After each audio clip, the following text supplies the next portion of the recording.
সম্মানিত ভিউয়ার্স, আমরা অনেক সময় অনেক কথা বলি, তো আসলেই কথাগুলোর বাস্তবতা রয়েছে বা বাস্তবতা থাকতে হবে। তো সেই বাস্তবতার নিরীক্ষেই আমরা কিন্তু মানে বাস্তব বর্তমান সময় চিত্রগুলো কিন্তু আমরা তুলে ধরি।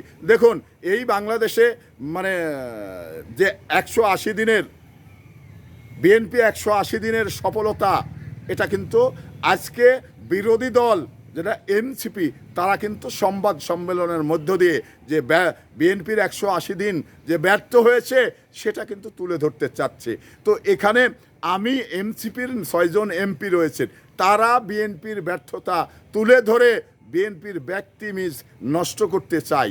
তো বিএনপি এই 180 দিনের যে আলটিমেটাম দিয়েছিল তার মন্ত্রী পরিষদকে, তারা কি এমন মানে অন্যায় করেছে, কি এমন দুর্নীতি করেছে যে তার বিষয়গুলো মানে সংবাদ সম্মেলন করে জাতিকে জানাতে হবে। তো জাতি তো এমনি জানতে পেয়েছে যে বিএনপি মানে ফ্যামিলি কার্ডের উদ্বোধন করেছে, কৃষি কার্ডের উদ্বোধন করেছে, আপনার এই যে এলপিজি কার্ডের উদ্বোধন করেছেন, মানে সমস্ত উন্নয়ন প্রকল্পগুলো উদ্বোধন করেছেন।